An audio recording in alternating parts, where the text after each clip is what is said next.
program! Oh.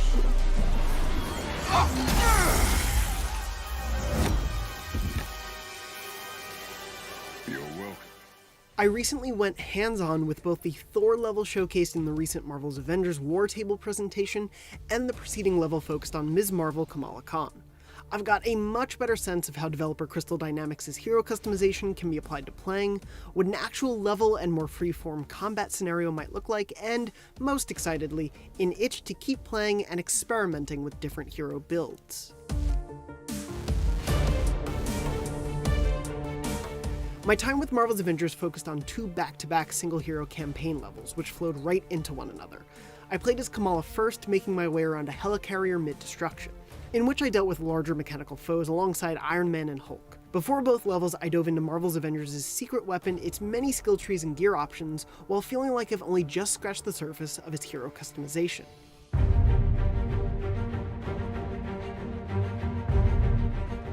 As has become relatively standard for action games, particularly superhero ones, each hero in Marvel's Avengers has a light attack, heavy attack, and dodge. But playing as Kamala and Thor offered 2 quite different combat experiences, as did playing with different builds of each. Kamala fighting in closer quarters than Thor does in his level required me to constantly be moving for fear of having enemies surround and corner me. Kamala's extendable limbs are certainly gangly and offered a more improvisational tone to her combat scenarios that felt befitting of the character.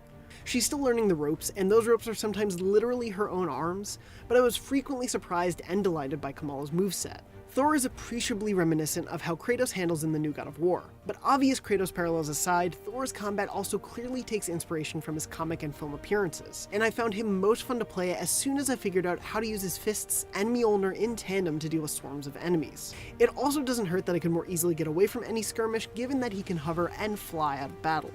Every hero will have a base set of skills related to their various attacks, and as players find what works for them with each classic Marvel icon, they can begin to hone in on those focuses. At the deepest level is the Mastery skill tree level, which allows you to unlock abilities and then choose from one of 3 different variations to have equipped at any one time.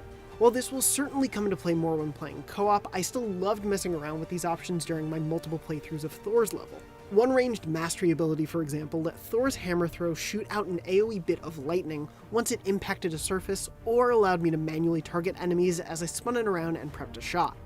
One's obviously better for picking off single enemies, while the other can be more for crowd control. I could even imbue more lightning in his melee attacks once I threw the hammer, leading to that Immigrant Song Thor Ragnarok experience. Combat depth became a lot more apparent to me as I tried out different abilities between runs, focused on fine-tuning my hero builds, and really testing out what these specializations can do. It's a testament to Crystal Dynamics' work, at least in these levels, that I never felt at a loss with my abilities focused one way or the other. One of my biggest takeaways from the 2 was that playing as these separate heroes felt different, but both were still fun to play in their own right, and had me eager to spend more time with them. That's obviously going to be key for a live service game meant to keep bringing players back. There's so many more heroes, skills, gear, and levels to see, which will ultimately determine if everything Crystal Dynamics is putting together remains successful in the long run.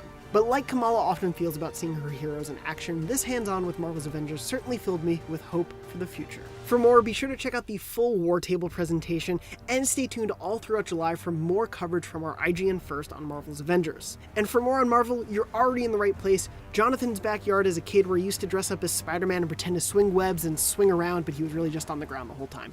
I mean IGN. You're at IGN.